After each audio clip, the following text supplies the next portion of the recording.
This is Pauly Shore, and you're listening to my friends from the East Coast. They talk about movies. It's a cool podcast. It's called The Revival House. Aaron and Zach. They're a little homosexual-ish, but that's okay. They're just trying to get a bigger audience, and there's nothing wrong with that, right? Sometimes they review movies that are with homosexuals in them like me, and I don't mind that because, you know, dudes are cool, right, bros? No, check out the podcast later. Thanks, man.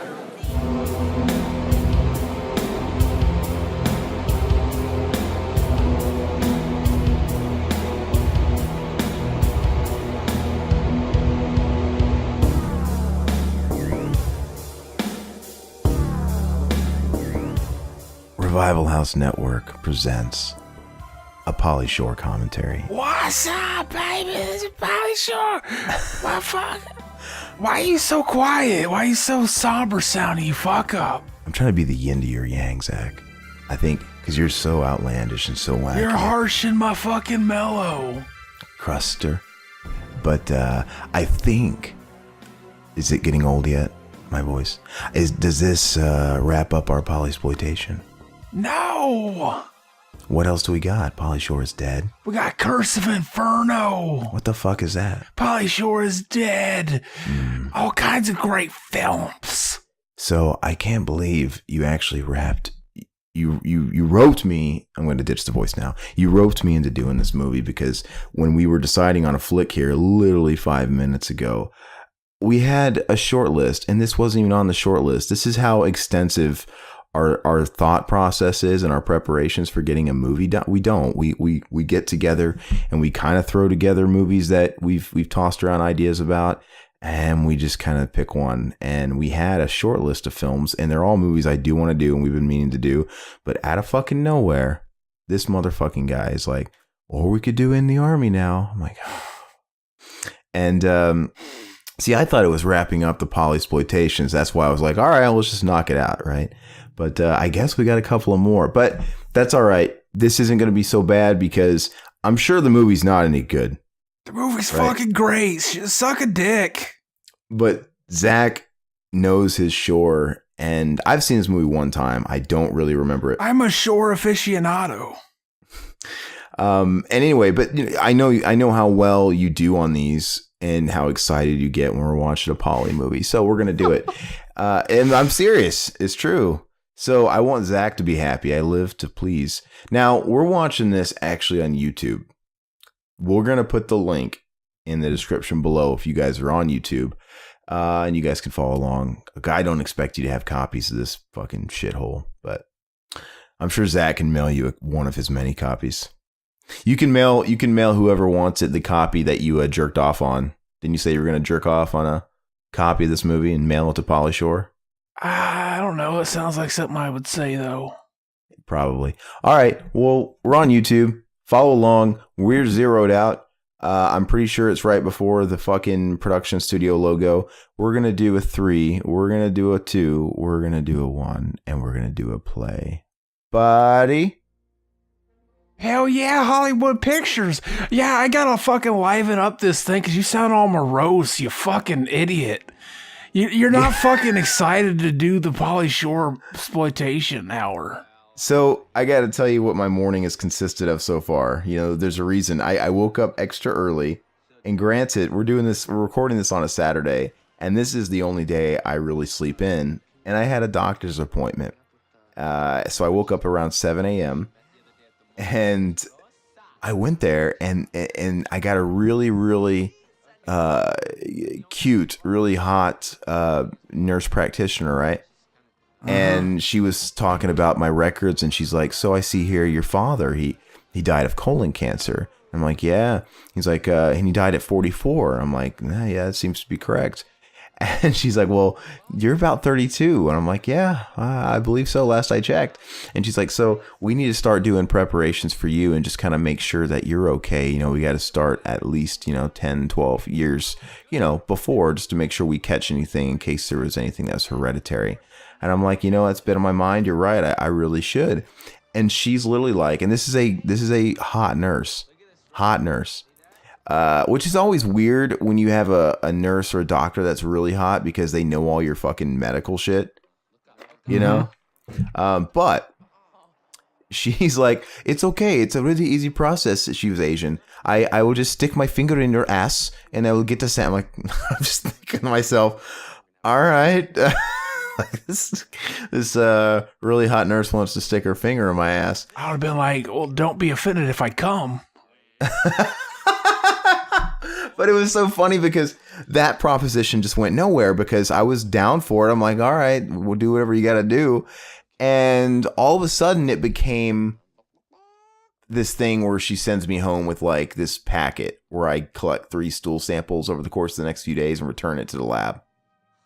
And I'm thinking, like, you're not going to fucking finger my ass. I wanted to say that. Like, I kind of wanted to. I didn't know how to word it, right? Like, she was... Because it just kind of, that's what she said she was going to do. And then it just kind of turned into something else. So I don't know if she had second thoughts or if she saw like a want in my eyes when she said it. I don't know. I didn't really want it.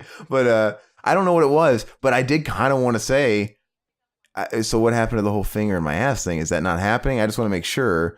And you don't know how to address that. You just kind of like let it be unspoken. How do you say that? Like, yeah, are you still going to do that thing where you probe me or... You still gonna rim me? So that was very interesting, and I had to do some blood and stuff, and I had to give a lot of blood. I'm just a little woozy, man, but I'm all right. I didn't get, so long story short, I did not get my ass fingered today. I'm sorry to say. It's because you didn't play your cards right. You're a fuck up. Do you know who this guy is with the mustache? That's No Kiss for Daddy. Exactly. And he's getting ready to get his cock sucked. Freddy's dead, man. What the hell? So what's going on here? He's working at a fucking electronics store. Obviously. With Andy Dick, his buddy. Obviously. And he's got a pockmark ugly ass boss. Yeah, no kiss for daddy. And now he's hanging out with this chick. She's hot. And they're gonna fuck on the counter here in a second. No way. And she's gonna show her tits. Why was he grasping his leg going, Because he was trying to suck his fucking cock. Why? Like, how would you not suck that guy's cock? It's the magnetism, the animal magnetism. It's real. It's probably got pock marks all over it, too. Exactly. You know, they didn't have Proactive back when he was a teenager. She really is kind of hot. She kind of looks like the chick from Ferris Bueller, but I know it's not her. I think she might be better looking. Maybe not, but she kind of looks like she could be her sister. And she was also that chick was also in Time Cop too, the Ferris Bueller lady. Time Cop. I don't think I've ever seen that movie all the way through. You know what? That's the movie that really broke Jean-Claude Van Damme. I mean, he was obviously in Bloodsport and then he made movies like I thought he was broken before. Okay, but he had broke with Bloodsport. And then he had Kickboxer and movies like Lionheart, which were, putting him on the map. And then he did Time Cop, which was like, that was his bump up in commercial viability, that movie. And that movie's not that good. I've never really liked Time Cop. I like the concept of Time Cop. If you've ever seen... You know what other movies he's in that aren't very good? A lot of them? All of them. No. Every single one of them. You do sound like Corey G. Didn't Corey G used to shit on my love for Van Damme? He loves Seagal and he loved Lorenzo Lamas, and I would be like, well, I love Van Damme, and he would always have something to say, just like you. No, he'd say like, oh, my favorite. He'd say like his favorites, like the shittiest ones. I like the Quest, like the fucking Quest. The guy basically had a simple movie. They steal my bike and I got to kill a whole town, and he fucked it up. He kept getting beat up. Yeah, there he is. He's here with us. I forgot. I think I heard Riverman in there too. What the fuck is that? Knockoff's in my top 10 Van Damme, or top 5 Van Damme. I'm sorry. I'm a big fan of that. With fucking Rob Schneider. Rob Schneider's fucking awesome. All right. See, Corey G is a comedic fucking genius, and he couldn't fucking take our call. Maybe we should just play it on this episode. It's gone full circle. The fucking troll's gone on long enough. Let's just play that damn recording where he was in the hospital, apparently. We might as well. I don't know. I don't know if we should. So we fucking Pauly Shore. Would you suck his dick though? No, Andy Dick looks homeless though. I'm sure Andy Dick would do that. Would you suck Andy Dick's dick? No. Did you ever see that fucking interview with him and like Ivanka Trump? Yeah, where he was touching her and he's getting a little gropey. He kept grabbing her legs. Yeah. He was like he was like her dad Oh my gosh, man, don't go there. in his dreams. Ivanka's hot, man. She's a pretty lady. He wants to fuck his daughter. That's awesome. They should remake fucking, you know, Amityville 2 and cast them in it. So what's going on here? I'm going to assume, does he get fired from his job? Why does he get recruited? Why does he allow himself to get recruited? They already got fired. Watch the fucking movie. You're so fucking lost. Look at you, you fuck up.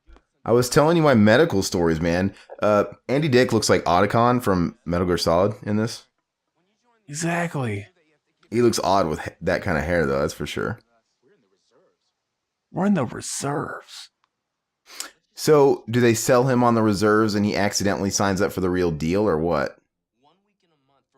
Basically, yeah. He's like, oh, we just show up, we do the boot camp shit, and then we get paid, and then we get to leave. That's awesome. But they actually call on him? Exactly. See, you said you didn't see this. Fucking liar, too. It's a pretty funny premise, you know? It's genius. Because fucking Pauly Shore's in it is the main reason. I think Pauly Shore regrets this movie. Didn't he say that on the Joe Rogan podcast? I don't know. He made a couple of... Did you not listen to that interview? I don't know. No, I don't think so. So, he's pretty candid on it. It's pretty sad, actually, but he straight up was telling Joe Rogan, I'm sad. He's like, why are you sad? Like, I miss being in movies. I miss it, bro. Mm-hmm. Like, he sounded pretty... I mean, I respect him for how honest he was, but at the same time, it sounded kind of like, ugh, you know, bro. But yeah, he's like, where do you think it went wrong? He's like, you know, towards the end, I made a couple of bad choices and script choices, and at the end of the day, he said it was just overexposure. You know, the weasel got burned out. The whole character just it was too much. You guys can fucking watch the Weasel all day. But I don't. That's true. He probably was just overexposed, but at the same time, that can't be just it. You can't just blame it on I Was Everywhere, because someone like Dwayne Johnson is fucking everywhere. Dwayne Johnson. Well, he's gonna fucking crash and burn soon. I don't think so, dude. Nobody's gonna give a fuck about him in like 10 years. Okay, if no one gives a fuck about him in 10 years, that means he had a 20-year successful run. I don't think that's bad at all. 20 years? He's already, like, what are you counting as successful? Like the Scorpion fucking King? Nobody liked that shit. Dude, the Scorpion King came out fucking forever, dude. Ago. Yeah. Like, so what are you counting? I'm gonna look at his IMDb here, man. Give me a sec. He's a flash in the pan that's not gonna be a flash in the pan. He's here to stay. What's he been around for, like 3 years now? You just give me a second. You hold your fucking horses. Like fucking Skyscraper and Rampage, you look at those fucking trailers and they look like fake trailers that somebody made as a joke. They do look bad, but I know Rampage was a fucking hit. I don't know about Skyscraper. That movie looked horrible.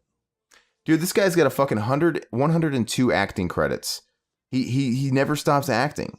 I mean, ever. And I'm going to go back all the way, and I'm going to see... Like, which ones... Like, not all those are him as the leading guy, though. Wait, some of them I think they're counting, like, WrestleMania pay-per-views and shit. Mm-hmm. Some of it's wrestling stuff. But still, okay. So, this guy... We'll go all the way... So, his film career really started with The Mummy Returns, right? That was where he was aside. That was 2001, 17 years ago, almost 18 years ago, probably. Then Scorpion King in 2002. That movie's a fucking joke. I'm sure it was, but it was a bomb. I mean, it was a hit. I didn't see it. Critically panned, though. Who cares? It made money. The Rundown in 03, Walking Tall 04, Be Cool 05. He was in that shitty Doom movie. But I'm saying that's where it started, man. He's been going at it for 15 years. 15, 16 years. Oh, it's over soon. It's over. Dude, he was in the biggest movie of his career just this year. Jumanji. No, it's over, man. It's over. And he's in that Fast and Furious. Let it fucking go. It's over. This is the greatest scene. We're seeing this. Oh my god, he's cutting off the Mop Dew. I'd still fuck him though. I'd bust a nut on his fucking scalp. I wonder if he did say though, he's like, just in the last couple of years, he's like him doing In the Army now. I think he name dropped that movie too, because he had another movie. He was contractually obligated because is this movie Disney or Disney affiliated, like Paramount? This is the one of the original 3 Disney movies, Hollywood Pictures. So he had a 3-contract deal, 3-picture deal, and that's what he was saying. And yeah, he said something about like he wished this wasn't the 3rd one because he wanted to pick something different, or I don't know. There was another movie he really wanted to do for the 3rd one. And he explained the premise, and it sounded funny or whatever. And he had a reasoning for everything, and for whatever reason, that one couldn't be done. And this is the one that happened, and he thinks this movie helped do him in. This movie is fucking magical. Because Biodome came out the next year, is that correct? Mm-hmm. Yeah, this was the start of his just strikeouts. Because what happened after Biodome? Biodome was the greatest movie ever made. What happened after it, though, is what I'm saying. I get it. After it, he became a legend in your eyes. But what happened after it? Curse of Inferno, I think, is after that. See, I don't even know what that is. It's amazing. What is it about? He's doing a southern accent through the whole movie. I'm looking it up right now. That was 97. It's amazing. Was that theatrical? I think. Pauly Shore and Janine Turner, The Curse of the Inferno. A rather dull-minded bank robber suddenly suffers from a change of heart and decides to give the money back. However, he then learns that getting the money back into the bank is much more difficult than taking it out. What a fucking weird plot. That's a genius plot. Genius. Why not just leave the money out front?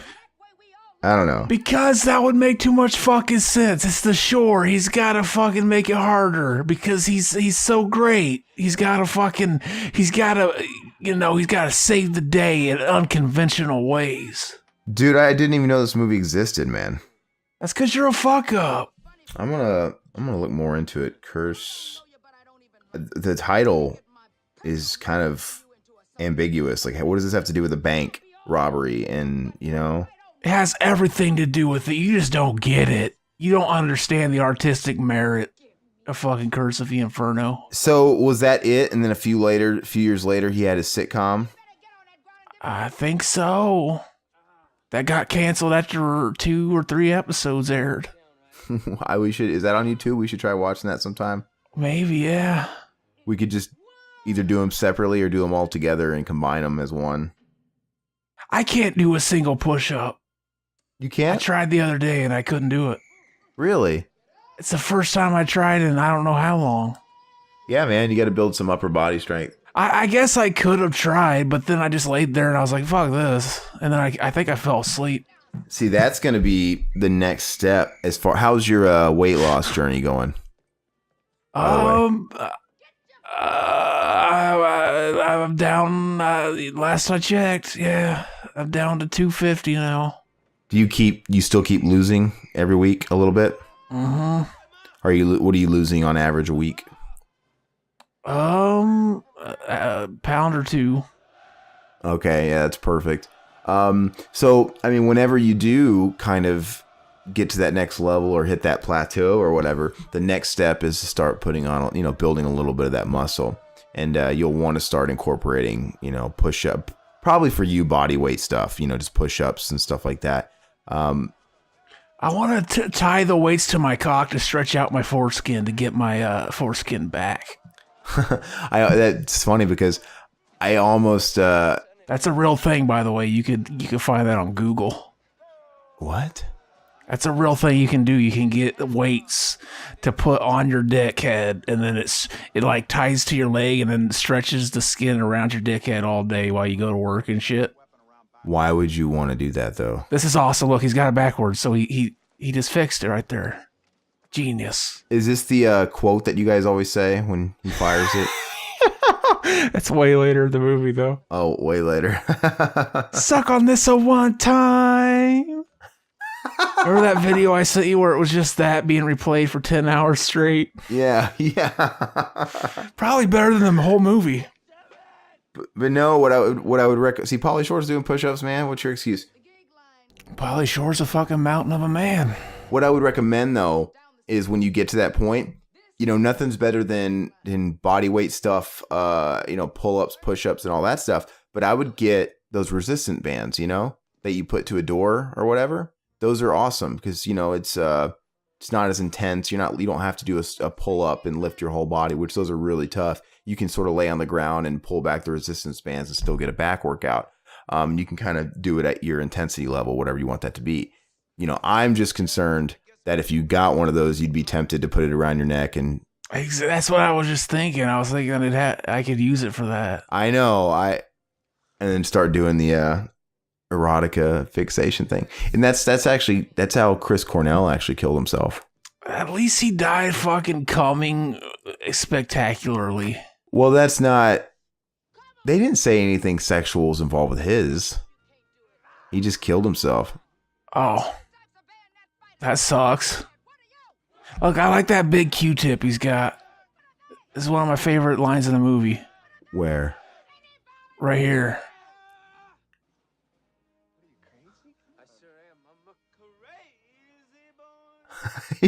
I'm a crazy boy. What did you say, boy? Mm-hmm. Dude, this is like American Gladiators, man. Remember when they used to play joust? They used to joust with that. I used to love that show, man. Did you ever watch that when you were little? No. Why not? Because it seemed gay.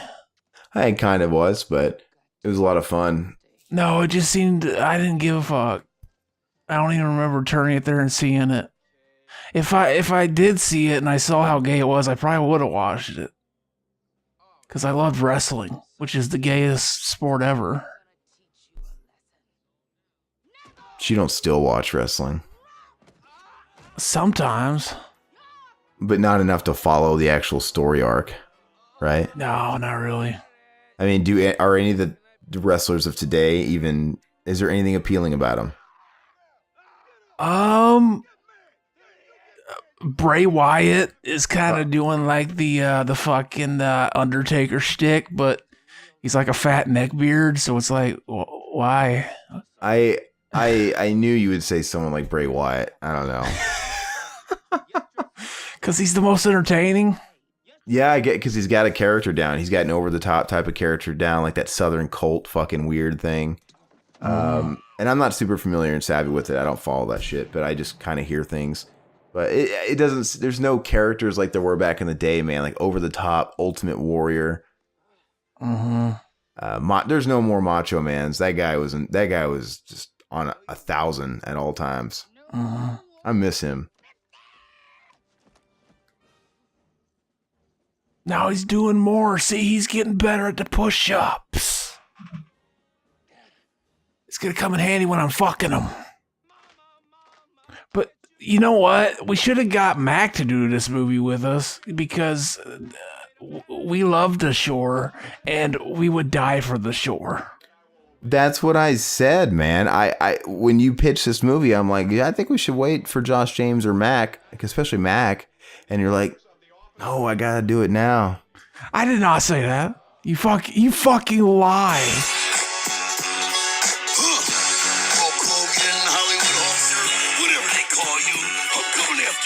Coward. Genius. Still not the worst rap album ever, which is surprising. Not bad. He started out with Hot Damn, You Set It Off. That's a reference to fucking Ice Cube's diss track of NWA. Genius. No Vaseline. Mm-hmm. Genius. Did you hear that he wanted that to be his legacy? The album? Yeah, he wanted to become a rapper. That he wanted to tackle that head on, baby. No way. It seemed like a money gimmick. It didn't seem like it was legit. That's what he was saying, but it's probably for show. Because, you know, he's kind of a character anyway. Most of the stuff they say, yeah. I just can't buy it. I mean, it seemed like a cash thing. And I've seen a video interview where he had like his posse around him. Mm-hmm. You know, a bunch of black dudes behind him. And I don't know. I think it was just a gimmick. So why'd they shave their heads and now they're letting them grow out? Like, what was the point of that? Oh, yeah, it's a good point. How long have they been in here at this particular time? Like, because their hair's grown a lot. Mm-hmm. Have they been there a fucking few months? Is it the whole point of cutting it so that the enemy can't grab you by your hair or something? Yeah. So why'd let it fucking grow now? Yeah, it doesn't make any sense at all. But so I'm assuming they probably filmed the earlier scenes first because they probably shaved his head at the end of filming. Mm-hmm. You know what I mean? They probably just trimmed it to this point and then filmed all these scenes and then waited for the shave. Well, no, because he had long hair, right? Or was he wearing a wig? I don't know. Did he have long hair or did they do like a cutaway and then he had a shaved head? Or did they actually show them buzzing off? They showed it cutting, yeah. Well, so that's weird. I wonder how they did it. Was he, because, you know what I mean? You'd think, so it wouldn't take a bunch of time. He has that long ass curly hair. They would trim it to this length and film all this shit and then do the shaved head. Unless they really, or is he wearing a wig now? You're getting bogged down by the logistics. Is he wearing a wig now? Just enjoy the greatness that is the movie. That's David Allen Greer. He was on an episode of Kenan and Kel where they acknowledged that it was David Allen Greer, and they basically point out that, oh, hey, David Allen Greer. And Kel's like, oh, I loved you, and I think he confuses him with Britney Spears or something. What? With Britney Spears. That's how stupid that show was. He's like, no, this is David Allen Greer. He was on In the Army Now. Blank Man. They actually said In the Army Now, which was genius. Why wouldn't they say In Living Color what he's known for probably most? Because no one gives a shit about that. They care about Blank Man and fucking In the Army Now. Why didn't they say Tales from the Hood? Because they didn't give a shit. That doesn't have the shore in it. But Pauly Shore's not in Blank Man either. Exactly.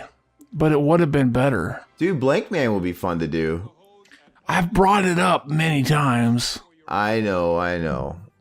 And you always just, oh, I don't care what Zach has to say. I'm going to say something else. Fuck him. If I didn't care about your opinion, I wouldn't have done any of these shitty Pauly Shore movies, man. Oh, you wanted to do these. You're just putting it on me.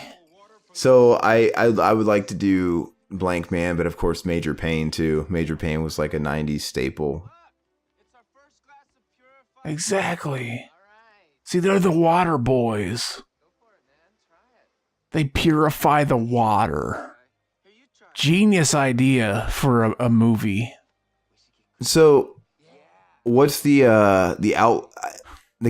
common issue here is I don't think Pauly Shore works well in a duo. Andy Dick and his dynamic, and then you have him and Stephen Baldwin. Maybe he was better as a solo guy. He was a duo in fucking Encino Man. A trio. He was a side bit player, man. He wasn't the main guy. I mean, he was still a duo, at least. I don't think Encino Man's the best movie. Son-in-Law is the superior movie. You can suck a dick up. That's Lori Petty. She was in fucking Psycho 4. Tank Girl, right? Is she in that? I don't know. I've never seen that, but she was in Psycho 4. Or no, she wasn't. She was in the original fucking Bates Motel pilot that didn't get picked up back in like 90-something. And it was funny because in that pilot, like part 2 and 3 were already out, but for some reason they decided to just act like those two didn't exist. Say that Norman died in fucking like the nut house after the first one, and he left the fucking motel to some dude. And that was the fucking. It was gonna be like an anthology type of show where there's different guests that come every week and have their own story, and it didn't. It fell apart, babe.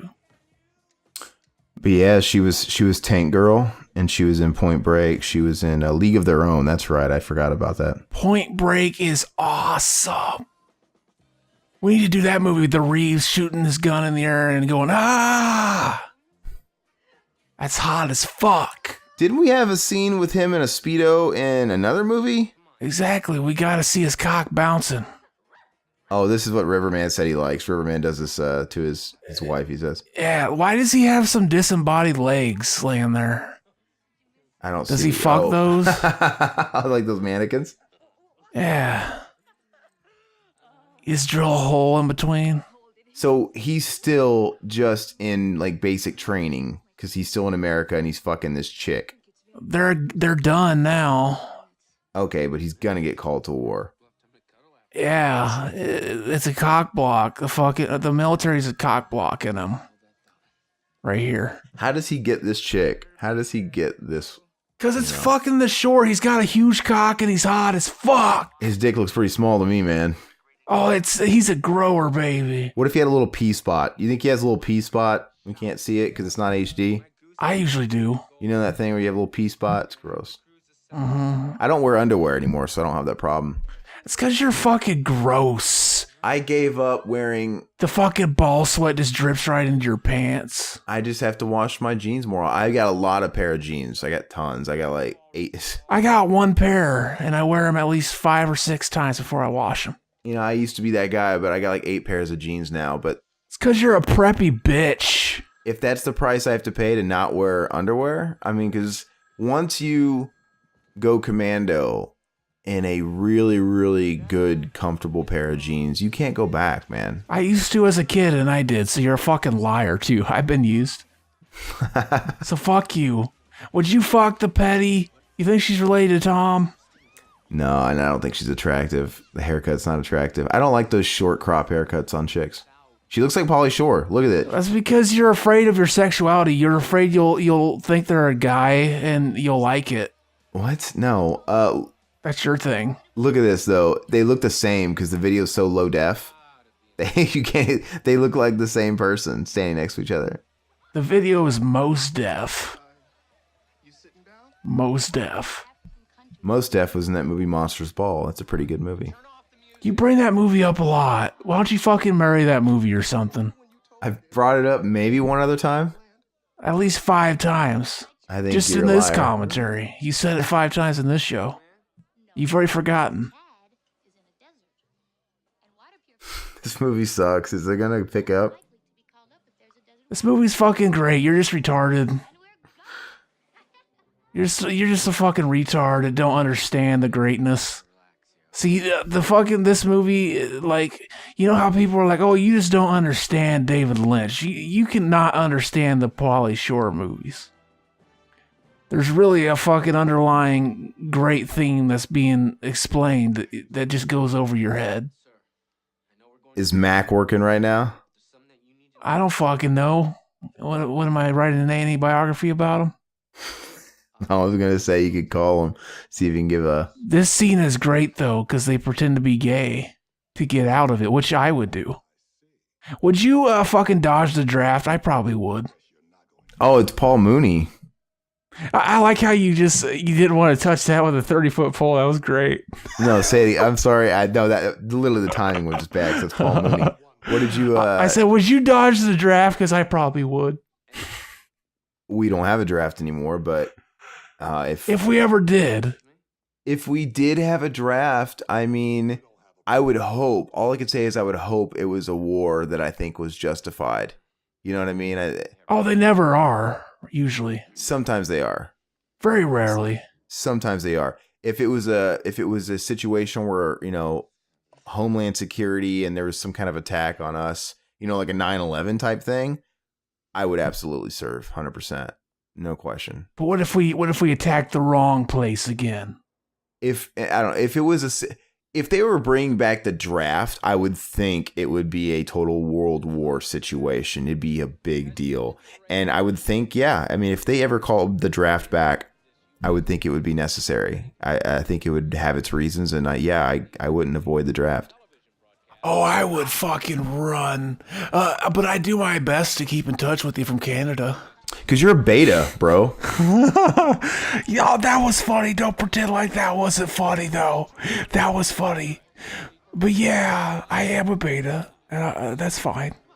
I blame it on that whole evolutionary trait we got to not want to die for fun.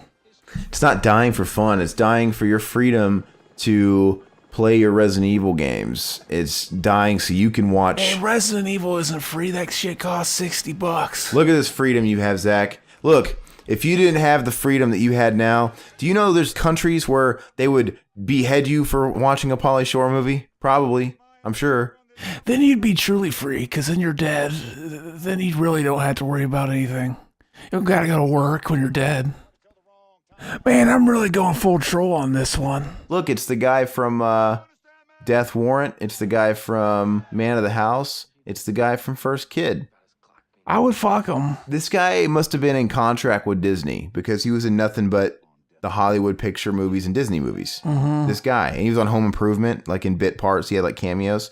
He was just like one of those contract players with them. I don't think the only other movie I ever saw that was not Disney was Death Warrant with Van Damme. You know what movie we should do? We should do fucking Texas Chainsaw Massacre: The Beginning. That's a movie where they're dodging the draft, which made me think of that. I'm so done with that series, man. Oh, that series is the greatest. Fucking what's his name that played Leatherface in that movie? He's amazing. We gotta do our best friend, dude. That's who I wish we could get the phone number of and prank. That would be fucking hilarious. Exactly. We could ask him if he dodged the draft. Andrew Bernarski. And then I'd make fun of him because he's an old fuck that would die immediately. Dude, I wish we had his... he's so dumb, he's probably got his phone number on his Facebook. Let me see. You see the up next videos? I see Sidekick, Chuck Norris, full movie. Down here is Joe Rogan, Henry Rollins, on how he started doing spoken. Why the fuck does he wear his earphones like that? He always puts one in one ear. Why does he do that? I don't know. Is he retarded? The first time he went on Rogan's podcast, he explained it, and I can't remember what he said. I think he's just retarded. I'm looking at Andrew Bernarski's Facebook here, and his profile pic is a stupid mirror pic, and it looks like it's in a Motel 6, and he's dressed like Lemmy. He's got a Motorhead t-shirt, a Lemmy hat, and a Lemmy stash. Does he got a turd on his face? No, but he looks like a redneck, man. Would you fuck him? Jeez. Dude, there is this picture of him. Someone tagged him in it. Looks like maybe he was at a convention. Somebody caught him in the parking lot. Is he passed out drunk in the background? No, but he's wearing a Hot Rod shirt, Rowdy Roddy shirt. And he looks fucking way out of shape, man. He's big and fat, and he's got a QT big gulp, big old beard. What happened to this guy? He used to be Chip from Batman Returns, man. He fucking ruined his career. Stopped getting invited to fucking conventions because he fucking threatened somebody or something. Or beat somebody up, I don't know. I wish we had sound bites from that guy. I heard a friend of mine went to a convention where he was there. It was one of the first years. It was probably a year or two after the fucking the remake, and he was the only one there charging $25 for his autograph. Everybody else charging $20, but he wanted $5 extra. I'm more important than Robert Englund. I was in the remake of Texas Chainsaw Massacre. Ooh. Even Robert Englund back then, they were that low, $20.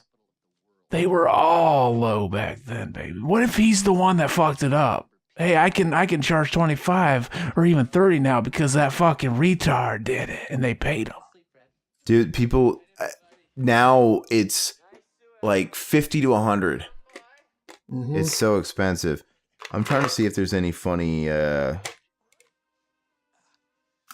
trying to see some funny videos on him. Hey, we're Roots, and we can save you. Oops. Edit that shit out. Just want You up to 52% Are you that fucking not interested in this great fucking movie? And now DMZ and DMZ Live present. to... I just want to get some crazy batshit propaganda out of his mouth. Just listen to his podcast. He has a podcast? I don't know. Probably not. I'm sure he does, dude. Everybody's got a podcast. He probably doesn't know how to work a computer. He does seem like a primitive fucking Neanderthal, man.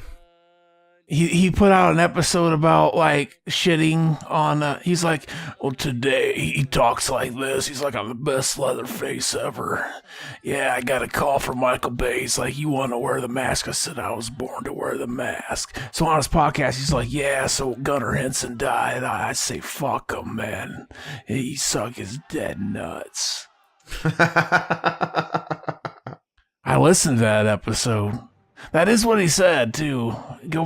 It's probably not on his Facebook anymore, but when Gunnar Henson died, he was like, fuck Gunnar Henson. You can suck his dead nuts. So what was his beef with him again exactly? I don't understand. Why did he hate him so much? Was it just competitive stuff? Because people probably liked him better. Nobody likes the fucking... Well, people like the remake basically for the actors in the movie, not really not him. And I think he's just too... Oh, did you see who that was? No, let me check again. I didn't even notice. That was Brendan Fraser. Look, there's Esai Morales, dude. He's in this? He's I don't give a fuck about Brendan Fraser. Shut up. I'm talking about Esai Morales right there, the guy with the gun. That's Bob. Dude, Brendan Fraser, though. Where is he at? I don't see him. He ate something off of his plate and left. So it was a cameo. He's never going to be seen again? Yeah. Who cares? But that's Brendan Fraser. He's amazing. But that's Esai Morales, man. He played Bob on La Bamba. Do you know Esai Morales? And he played the bad guy on Bad Boys with Sean Penn. Yeah, baby. Yeah, baby. He's a far better actor than... Brendan Fraser. Pauly Shore's better than both of them. Dude, Esai Morales is too good for this movie. This movie is great. Shut the fuck up. Why are you being so negative about it? But he's too good of an actor. He really is. He's not usually in like stupid movies. Dude, what the fuck are you doing? Don't do that. Don't do it. I'll fucking hang up this podcast right now. I can't do it. I mean ice into the microphone because I knew it'd piss him off. He's a little bitch. Dude, you gotta edit that out, man. Dude, I don't make me fucking cringe. Oh, you're such a soy boy. No, dude, you gotta edit. Dude, nothing makes me shut off a podcast faster than somebody eating on it. I'll make sure to leave it then, so you don't listen to this one. There was... I don't know what it was. There was I was listening to a fucking podcast yesterday, and I think it's a fairly newer podcast. I think it's called Lead Singer Syndrome Podcast, and it's this guy. He's the singer or guitar player for Silverstein. Silverstein. Right? That's a band, right? I don't know. Yeah, it's a band. They're like on tour with Hawthorne Heights. They're one of those fucking bands. But anyway. Cut my wrists and black my eyes. Anyway, this fucker started a podcast where he interviews lead singers. And on the newest episode, he interviews Jonathan Davis. Right? Yeah. I listened to it. And this guy's doing adverts, throughout, like normal, throughout the podcast, which I think is stupid. Dollar Shave Club. Dude, it's so fucking stupid. First of all, everybody should do what Joe Rogan does. Everybody should do what Joe Rogan does and do all your ads at the beginning of the podcast. Just even if it takes like 6 to 10 minutes. Is Joe Rogan like your hero or something? No, but he has the perfect format. Like, dude, it's so annoying when you're listening to a podcast and they break every 10 minutes for an ad. It's fucking, it's stupid. So Joe Rogan, He just puts all his shit at the beginning, and he even says, I like to put it all at the beginning because I don't want to interrupt the conversation. You guys can feel free to fast forward. And he says, just fucking fast forward it. He doesn't really give a shit. And that's what I do. So we do that too. We just edit out the advertisements. See, we're better than him. So I was listening to this guy's podcast, and I was actually getting into the conversation, and in the middle he breaks for an ad, and it's for I can't remember which protein bar company, fucking Power Bars you buy at the grocery store. And he starts fucking eating it. He opens the wrapper on the mic. He's like, oh, so good. He's fucking eating the thing. That's genius. No, it was fucking annoying, and I stopped listening. What is this called? I had to hear it. I stopped listening to that podcast. I couldn't make it through the ad, and I stopped listening. I didn't even fast forward it. I'm like, you just lost me. And I didn't. I unsubbed. Oh man, you're such a pussy. And I unsubbed because those guys. Okay, so that's going to be a regular sponsorship. So I expect him to play that ad or him do that same shtick pretty often, where he's going to be eating the fucking thing, and he literally is doing like the finger sucking thing, and it's like, fuck yeah. And he's trying to say how good it is. That's some ASMR shit. No, it's not good at all. I'm like, you are not selling me on this power bar. This episode of BTM is sponsored by Ice. The immigration? Oh no, I'm gonna eat another thing of ice into the mic. Don't do it. Please don't. Please don't. God, you're such a fuck up. You're such a bitch. Don't do it. I love being full troll. Like I've literally just completed metamorphosis into Corey G at this point. You have evolved into your final Pokemon form. Exactly. You do kind of look like a Pokemon. Exactly. For anybody that doesn't know, I'm a midget and I'm yellow. See, they don't know that because they can't see us. I'm basically a cartoon character. Well, I think there's video content of like me and River and stuff. That's we haven't done stuff like that in a long time. But I mean, you could search the channels and you could find shit like that. There's no video content of Zach though. Mm-hmm. But that'll probably change. Hopefully in Vegas we'll get some video content. He's gonna film me fucking a hooker. We're gonna get some hookers. And we're gonna run a train on them. I thought him? Yeah. Dude, I thought we're calling the Hour Boy again. I thought Josh's idea was pretty legit, where he's like, hire a call girl to come and just record a podcast with her. That's genius. It really is kind of genius. Now, I don't know what they charge, but I mean, that would be funny. That would be very, very odd. But we've heard how uptight they are on the phone where we prank call them, so we can't make jokes about. I can't make jokes about coming on tits and stuff. I think you would have to tell them up front too. Yeah, I'm gonna make jokes about coming on tits. I think that'd be a better. No, I don't think there's a place for that there. I think that would be a better deep end actually. Like hire a hooker to just what's a day in the life of someone like you? And just get some stories, Like, how did you fall down this path? That would be great for a commentary. Just watch a movie. Don't even talk about it. Just what you think of this movie, though? Or we can so I would want to get a female prostitute and do a deep end, an actual analytical and fun discussion about, just their life and the life that they lead. That would be interesting. What led them there, how they grew up. But for a commentary, I would like to get a male prostitute, a male escort, hire them, and then we should do a commentary for cruising. And then we could be like, so how accurate is this? Exactly. No, we should do a commentary for one of Stephen Jeffries' pornos. Yeah, no thanks. Why not? The guy might get some ideas, too. I never understood the concept of guys watching porn together. That's so weird. And you know what? It's like going to jack off theaters. Why would anybody want to go watch a porno with a bunch of people? I don't understand. And Because the VHS wasn't a thing then. I have a friend that was really involved in the, I don't think they are anymore, was really involved in the whole FetLife. Like there's like the website FetLife.com, whatever. It's like a social media for people with fetishes and kinks.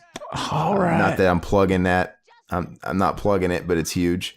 But we gotta make that a permanent staple on the show now. We gotta make our own profile. Say we're into fucking shitting in mouths. there, dude, you'll find it there. Awesome. Go ahead and knock yourself out. I won't partake. But anyway, I had a friend that was real big into that. And, she told me a whole bunch of crazy stories, man. So living vicariously, I guess. But she would tell me about these sex parties. Because it's just like any social media thing where FetLife, there'd be groups and somebody would be hosting a big event and you'd all show up at the party. And it was like just a whole bunch of rooms or fucking all in the same room. It's just a giant mass orgy party. And there would be... You ever been to an orgy? No, absolutely not. But I'm trying to say, she would say that there would always be like a room delegated for people that just jerk off to porn. And in a room, they'd all go into a room and just... Oh, fuck them, party poopers. But she was like, yeah, that's a weird fucking guy thing. And I'm like, I don't get it. It's like that South Park thing, right? Didn't they do that in South Park, Stan's dad? Mm-hmm. Or I don't understand it. It's genius. But yeah, go ahead, man. Build a FetLife profile, and then you can give out your username here on the podcast. And Boba Fett life. I'm into fucking big fucking Muppets. Oh wait, that's Java. Boba Fett's the fucking... That'd be funny if you got a lot of people referred from that podcast and that website, It'd be interesting. YouTube doesn't give you that analytic. They tell you the demo, the age range that you're hitting. They tell you male versus female and that ratio. They don't, and they tell you they tell you by country, but they don't tell you. And they tell you, people are coming in from external links on social media or Facebook. They say within YouTube itself, they subscribers or unsubscribers. But they don't say how many of them are kinky freaks that are coming from FetLife. Somebody should fucking troll our voicemail line by going on there and saying, yo, I'm into like some sick shit. Call me, leave a message anytime. We'll get fucking fodder for the show forever after that. I was thinking about like telling the Flat Earth Society that you call this number and give them like your fucking your best evidence for the flat Earth. Speaking of flat Earth, when Michael Bauer finally, I'm going to give it a couple of weeks. I'm not going to ask to talk to him right now because he'll be like, that'd be $75 or whatever he's charging, right? No, give it a couple of weeks and he'll be hungry and he'll do it again. It doesn't matter. He'll do it. I will not fucking pay anybody because he was saying that shit. Like, would you want to do an interview with somebody? So I was like, yeah. You pay the money. What was he charging? $50 for like 15 minutes? Something like that, yeah. Who the fuck is he? He's nobody. That's fucking insane. He's fucking donkey lips. Dude, I can interview people that have careers for nothing.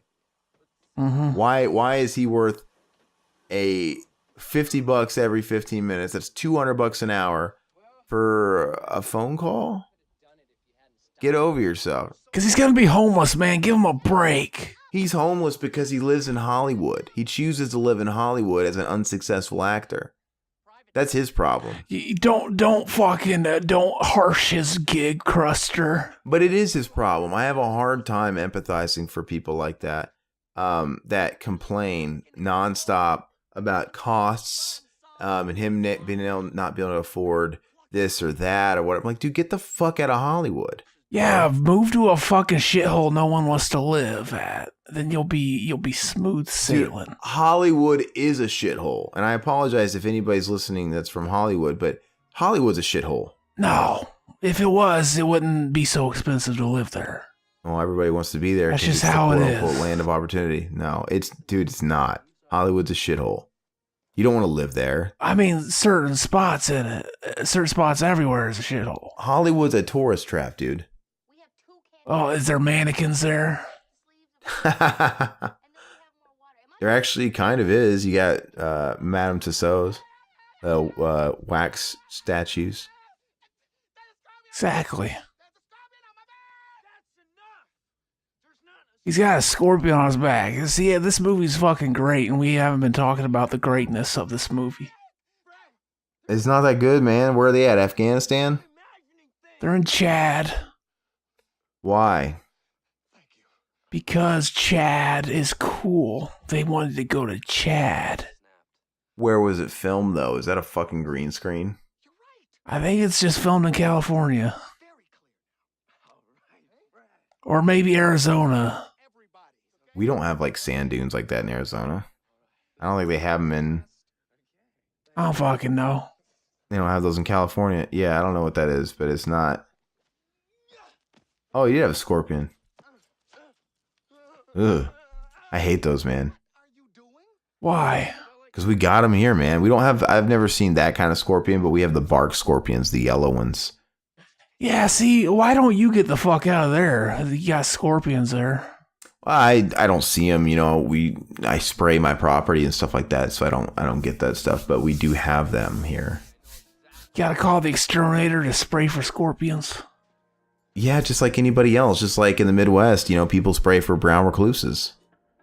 You know, we don't really have that here. I don't really see spiders here, so it's just kind of a trade-off, I guess. But they come out here and spray for stuff like, you know, I'm sure your house gets sprayed too. No, I live amongst all the rats and all the creatures. We share this place. They're playing live. No. Yeah, they are. Deep enough to dance. That's Ed Kowalczyk. I just heard him. You just think that's what they're playing. It's a mirage because they're in the desert. That album though, Throwing Copper, man, it is one of my favorite albums of the 90s. It's so good. I mean, it is kind of a 90s album, but it's still great. It's timeless. They just went in a big circle. So how did they get lost? It's genius. How did they get lost? They don't know where they're going, and they took a wrong turn. That's how. Who's the platoon leader? They wouldn't be out by themselves. He is. Why is he the platoon leader? Is he a private? Because he's awesome. I don't know what the fuck I'm talking about. Yeah, that's why you should just know your place and shut up. This movie's great.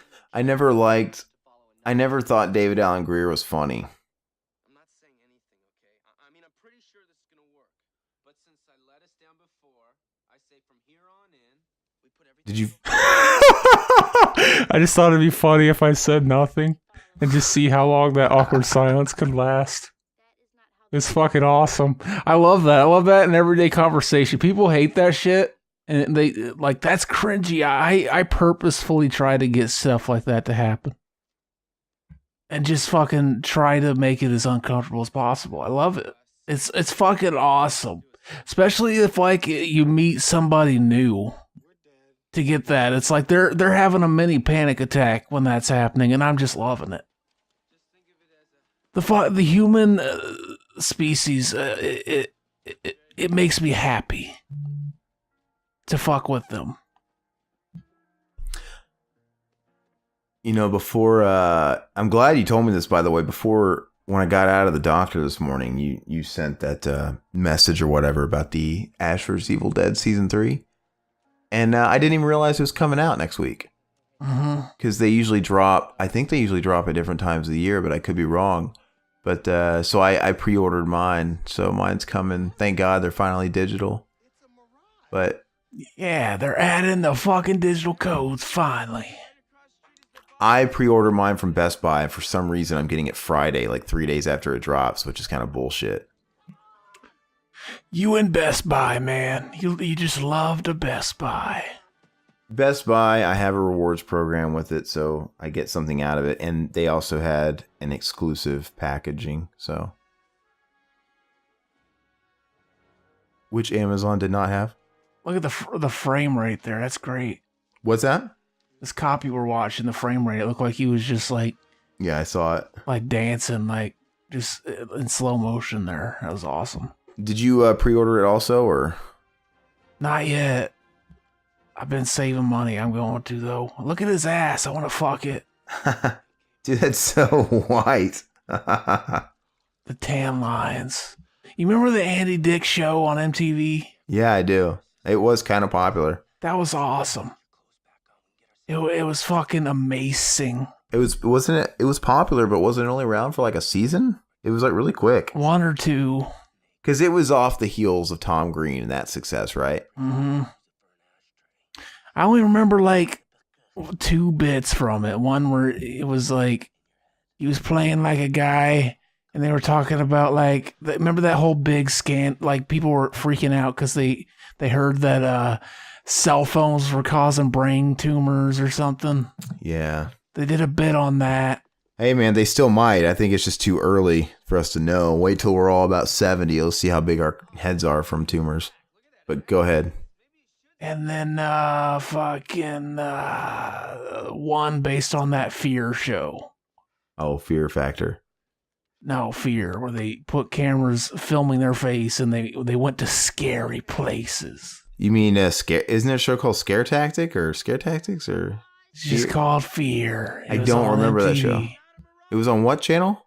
MTV, baby. See, you were big into MTV, man. I didn't watch that show. You knew about it. See, I didn't. My knowledge of MTV past the year maybe 2000. It was basically the original Ghost Hunter shows.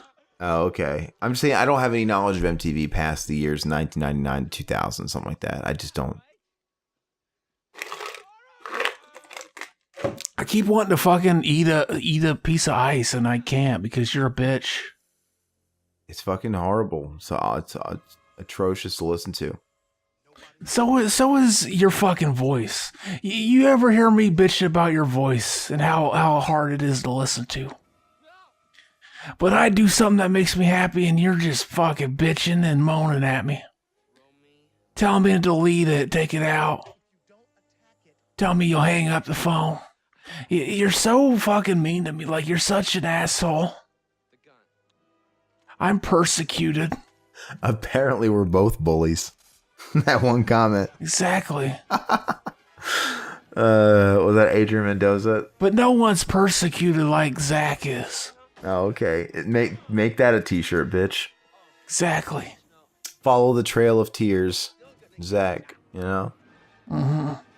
Dude, I'm still all about that idea. I think I think we should do t-shirts. Yeah, we should. And we should make them pay $99.99 for one shirt. And all the money can go to my heroin addiction.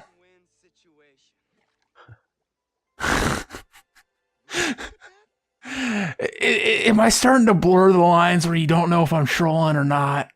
I don't know, man. You know what? It's going to blow me away, too. Because it was funny, because we still get comments on some of the older episodes with you on them when you weren't, like, in character all the way. And it's got to be weird for the people that sort of jumped on board after those shows and they go back. You know what I mean? Like when you post Revival Classics or whatever, and like, who the fuck is this guy? But, you know, the regular Zach, he's more like, mm-hmm, yeah. Mm-hmm. Mm-hmm. Oh, yeah. You know, it's just a little different. You have a different register of voice. Your voice is lower. The real Zach's lower. You know, I think, and then la la la la. I sound southern. But then he talks like this. Mm-hmm.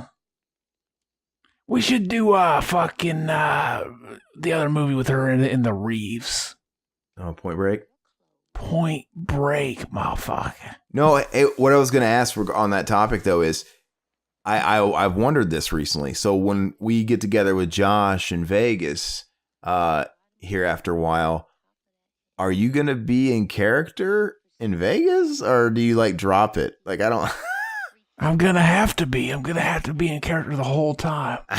Like, so we're going to go into a casino and you're going to go up to a cashier and you're going to go, what's up? Yeah, exactly. Okay. That'll be like it'll be a fucking, that's what I'll try to do. I'll try to stay in character the whole time. And if I ever drop it, I gotta give you $80. $80. What's that from? I give you $80. What's that from? I don't know. Me and always do it. I mean, me and Mac always do it. Oh, It's probably from something. you blew the cover, man. You just said his name. Yeah, I'll have to censor it. I doxed him. $80. What is the deal there? Why? Why can't you say his name? Because he's like Voldemort. If you say it, it fucking we won't be able to fucking save the world. It's canon. Does he just like? Did you? Is it a privacy thing though? No, we just started doing it to be fucking stupid and be funny. So, if you listen to the old episodes, he says it all the time. But then, we should start censoring every time we say it, and it just stuck. Because we're fucking stupid. Dude, on the last commentary that we put out, the last film commentary we put out, the Reeves, the fucking Bogus Journey. Dude, you guys were like on 11. There's something about when both you guys get together in a room and I just have to stand back. You know what it is? Because we had a comment. Did you read any of the comments we got? Nope, not yet. So maybe that might be a decent seg, but there's a comment that makes it kind of relevant. But actually, I'm going to pull them up right now. And it was so funny. See, you just can't wait for this fucking movie to be over. It's so amazing, and you just want it to be over. Well, I mean, if there's something great happening, feel free to point something out. Oh, every second is great. I'm seeing a bunch of these guys, the same 4 people I keep seeing the whole movie, together in a room, and they're always together, and they're just talking. I don't know what the fuck's going on. Is that the same guy that played Up Yours with a Twirling Lawnmower? What's that from? From the Nightmare on Elm Street. Rod. No, it fucking looks like him though, but it's not. Yeah, kind of. Yeah, though it looks like him. So let me see here. I gotta find this comment here. Was it about how fucking great and big Mac and Zach's cocks are? And how nobody can make a female come like they can? No, it was okay, so I'm gonna read this. And this was on the Bogus Journey, and this comes from Gamer Guys Reviews, right? Mm-hmm. And he had asked for the advice on how to pick up chicks the Mac and Zach way, right? Yes. Anyway, he goes on to say, "Thanks for the helpful advice, Mac and Zach. I came close with this one girl who worked at the same place I did, but she moved to Virginia not too long ago, so I'm just going to let her be and make the moves with someone else, minus the roofies." Which is kind of, that was all your advice, so he's not taking your advice. Exactly. Why the fuck would we say that? That's going to come back and bite us someday. This is where the criticism comes in. He goes, "I'll admit, this commentary had a bit too much tum-tum talk. I normally find it hilarious, but Zach and Mac went a bit overboard." Did we? Yeah. I don't remember. And I'll give my opinion on that too. He goes, "It's ironic because I had a roommate during junior college and we would make a bunch of jokes like that, but never to the point of talking about pedophilia or sucking someone's dick." That's the whole point. You gotta take it as far, you gotta go far and then take it farther, baby. You gotta leave fucking good taste in the fucking dust. No, so it's so funny. I'll do his post signature really quick before I elaborate. He then goes on to say, "P.S. Thanks for playing my voicemail. I was trying to do a Bobcat impression and was doing it on the fly because I was about to head to work, so I'll try something else next time." Well, thank you so much for the voicemail. We appreciate it. And thanks for the feedback. No, so he's on one side of the spectrum, right? But then we got a comment. Adrian Mendoza replied to him, and he goes, "I disagree. There's never too much tum talk." So I gotta be honest, I'm in the middle of those two. I'm somewhere in the middle of Adrian. You're agnostic on the is there too much cum and tum tum. I do think it was. I think it went too far on that last one. I don't remember where it would have went too far actually. Because I have this theory, and I was explaining this to gamer guys, but when you and Matt get together, when it's just you, it's fine. But when you and Matt get together, I think it's a mix of you both knowing each other your whole lives, and you guys kind of have this same sort of language. But it's also like a dick measuring contest where I think we have to one up each other. You guys keep trying to one up each other. And you guys are going back, and it just stokes the fire. Do you hear that iPhone ringtone going off? I do. But yeah, so it's a pissing contest, right? And so you guys have to try and impress or one up each other, and that's where it comes from. We're trying to offend each other, like go too far. And that's exactly what I explained to him. It's like, I can guarantee you that's what it is. I told him that. And it's true because Mac, we know where his line is. Like, Mac doesn't like those jokes. I mean, even though he's made a couple of jokes, when you start going really deep with those kid jokes, man, even he's like, man, I omit my name from this. And that's you winning the contest, right? I won. Exactly. I know I have an easy win in my back pocket. That's why I can never have kids, because then I won't think those jokes are funny anymore. But see, the whole time I'm listening to it, I'm like, God, Mac has kids though. Like, I wouldn't, That's why it's too far for him, I guess. Yeah. So in my personal opinion, for the most part, the humor's fine. But dude, even me with the pedophilia jokes, I don't like it. I've never liked it. I just deal with it, man. It's just so shocking. But sometimes it goes really fucking far. But I don't think they go far enough. I don't know. But I think someday it'll bite us in the ass too. But I don't care about the stuff biting us in the ass as far as like comedy.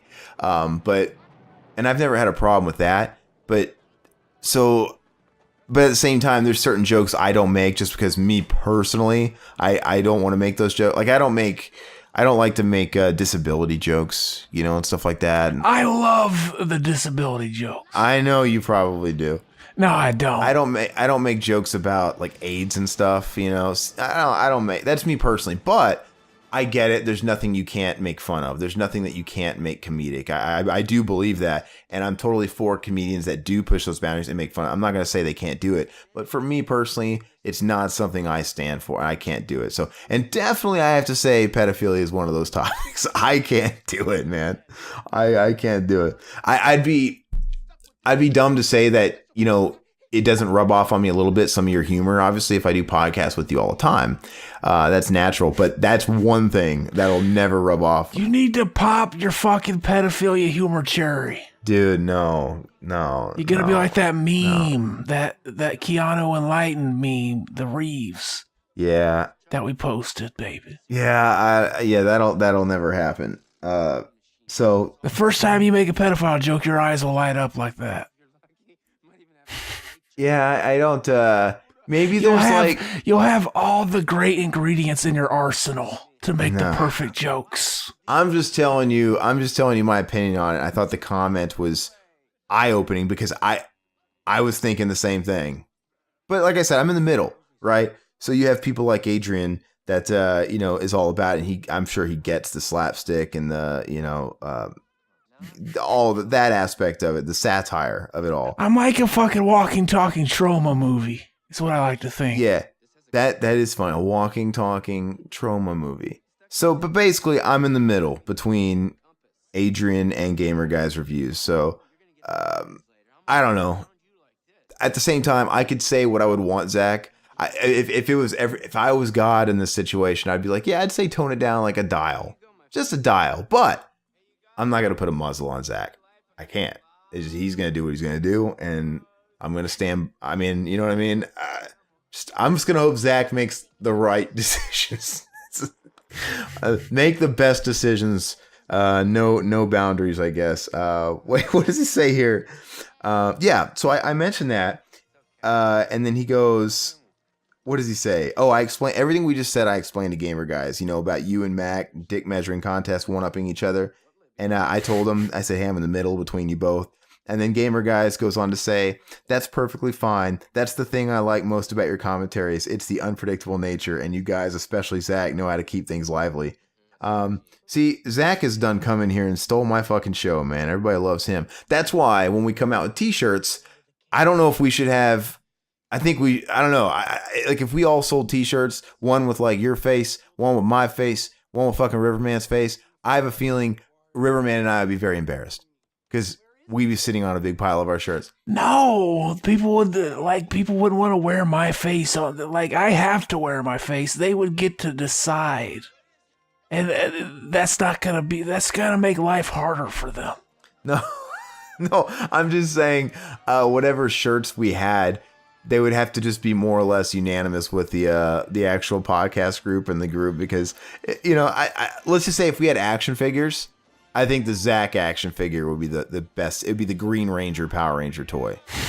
It would be the one that's sold out, But, because I'd let you take my clothes off and see my cock. You guys would be too embarrassed. I'm the Red Ranger. I'm living high on a huge kid show for about 20 episodes, 2/3 of a season, and I'm the superstar. And then Zach, the Green Ranger, gets introduced and he steals all the thunder. So that's what it is. But anyway, thank you so much, Gamer Guys. Love the feedback, and I love the extensive comments, man. That stuff means a lot. And we're always going to listen to it. We'll always read it. So, but let me go ahead and actually go through some more. That's a good analogy, though, real quick, because I was actually originally supposed to die off on the show. What? That was just a stupid joke. Go ahead. I don't even get it. Because he was supposed to die off on the show. He was supposed to be on one episode. Or the series, the two. Because I've said multiple times that I was only supposed to be on one episode and I just never left. Oh, okay. You're intentionally trying to lower your stock with the bad jokes to, so you can make me feel better. Thank you. I appreciate it. Exactly. But on Billy the Kid Lawrence, he commented on the Encino Man commentary. I love that all you guys are going back and going through the archives and listening to the old stuff. I love it. It's because it's a Pauly Shore one, and Pauly Shore's amazing. He quotes, "Fuck this leaf, LMAO, it's the little things." And I'm guessing you said "fuck this leaf" in the commentary somewhere. I don't know. Yeah, I say that. Like, anytime, like, somebody, like, gets angry and, like, smacks something away, I say, "Fuck this," and I just put whatever it is.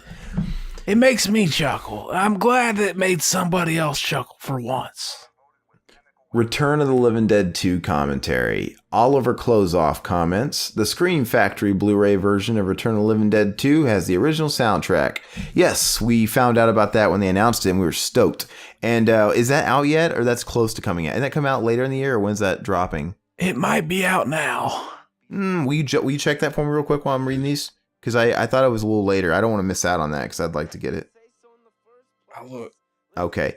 On the Critters commentary, Adrian Mendoza comments, "I enjoyed listening to this commentary. Thanks for putting it up on Revival Classics." I gotta say, Adrian, thank you for following on the iTunes and the Apple Podcast or Google Play. I think you said you were a Google Play guy, or Stitcher. But thank you for checking out those Revival Classics. I'm glad people are responding to those and going back and listening. He goes, "The actor who plays Ugg does look a lot like Tim Curry and has been in the revival of the Rocky Horror Picture Show playing Dr. Frank Infurter. I love your disdain of Emma Stone. I like your impression of Tony Danza. Well, aren't you a charmer? Thank you." And then we talked about Tony Danza on the next episode that released. That's crazy. This entire comment was like an ego stroke for me. Thank you. Yeah, man. Appreciate it. And that Critters commentary is pretty good. I don't remember how that one went. I think it was pretty good though. It's a great movie. Did you find out when that's dropping, that Blu-ray? It looks like it says it's in stock. Oh, so it's available. It's out? Yeah. Oh, fuck. Okay, I gotta get it. Billy the Kid Lawrence on the Bogus Journey. He, of course, comments, "Excellent!" Billy the Kid Lawrence also says, "Oh my god, I love Freaked. Please do that next." Freaked is the bomb. I think that's on YouTube also. Okay, so we have to do Freaked pretty soon then. He also goes on to say, "Fun fact, The first Bill and Ted I ever saw was this one, and it was with the Pizza Hut promotion. Nice. Awesome. I was desperate to see it based on the poster art. It intrigued me. See, Pizza Hut actually saved the world a little bit there, getting people to know about that movie. He goes on to say, so I saw them in reverse order and got it from a damn pizza. Bizarrely bodacious. It's genius. It really is. He also goes on to say, it was either Pauly Shore or Sean Astin looking pissed, throwing or ripping a leaf. Oh, he's talking about the fuck this leaf, okay? Yeah, okay, it was either Pauly Shore or Sean Astin looking pissed, throwing or ripping a leaf, or whatever, and Zach just goes, fuck this leaf. I died of laughter. I'm telling you, man, little things. That's awesome. Timing's everything, too, so I'd have to go back and listen to it. Exactly. My comedic timing is impeccable. And I guess the scene, it has to be the scene when he's digging the pool then, right? At the beginning, maybe? I don't know, maybe. Like whenever, like that, the only thing I can think of is that part where they're in the thing and he's like, he finds out he's a caveman, he's all pissed off.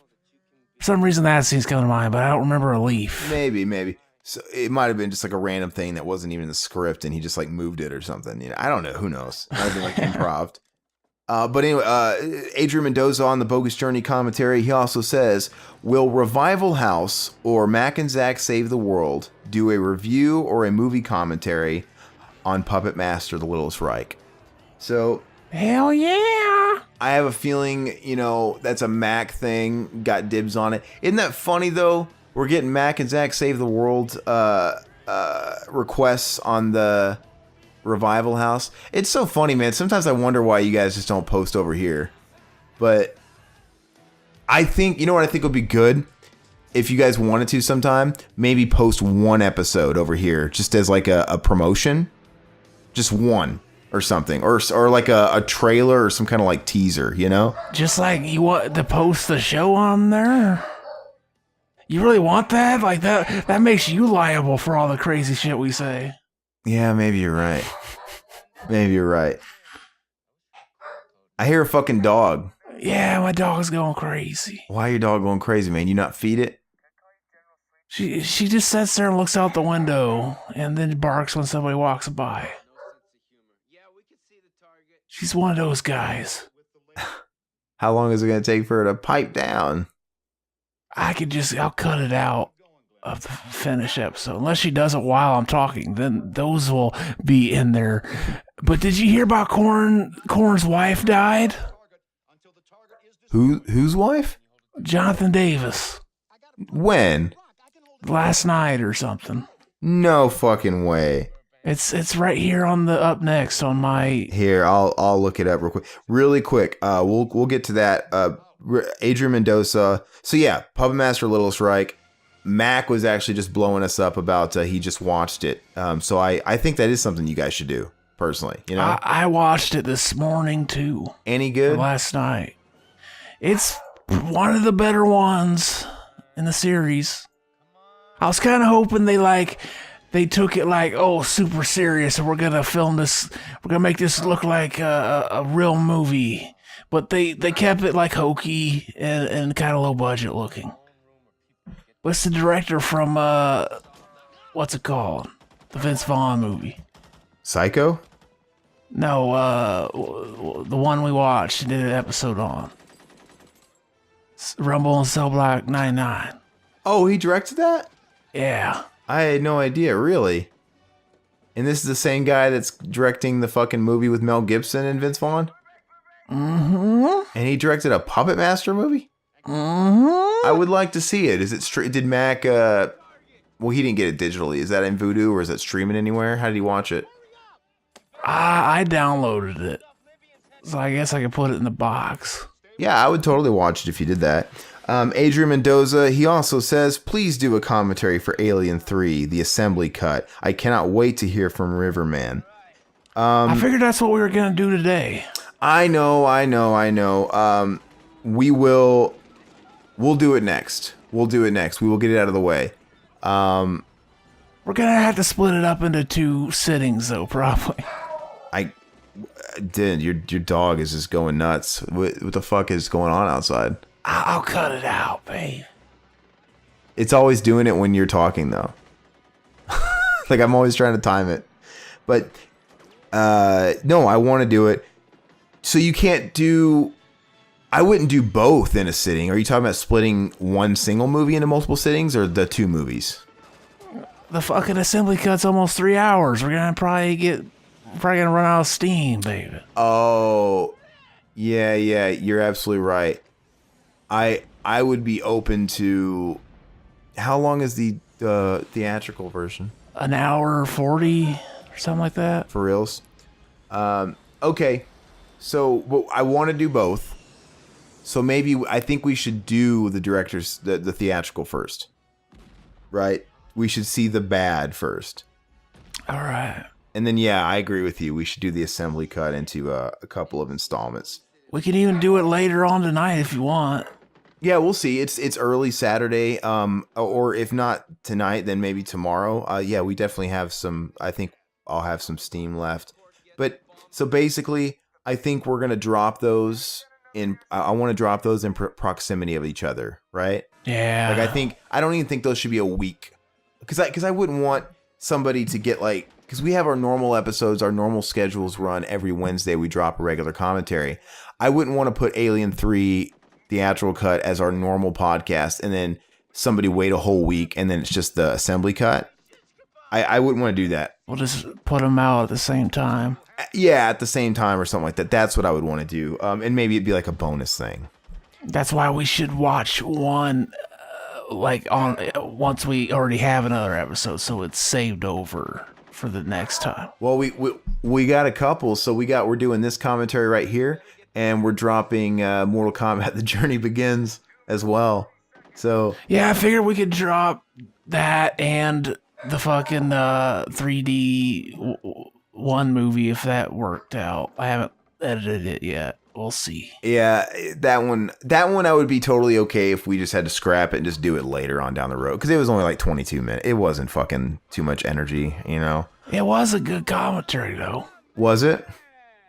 Yeah. I mean, if it doesn't sound good, we'll trash it, though. I mean, it's one of those things where give it a couple of months and we can go back to it. We're not going to remember anything we said, you know? That would be my opinion. I wouldn't want to compromise that. It's not like it was Bogus Journey or something, a big sitting. But anyway, thank you, Adrian Mendoza, for those comments. Now, here's the greatest line in the movie. The only reason to watch it. Then why didn't we just watch the fucking YouTube clip? If this is the only reason to watch it. No, the whole movie's great. This is just the best part, baby. This movie's fucking horrendous. This is amazing. I actually feel like deja vu. Right here, baby. All right, let's let him have what he wants. He's doing it now? Yep. All right.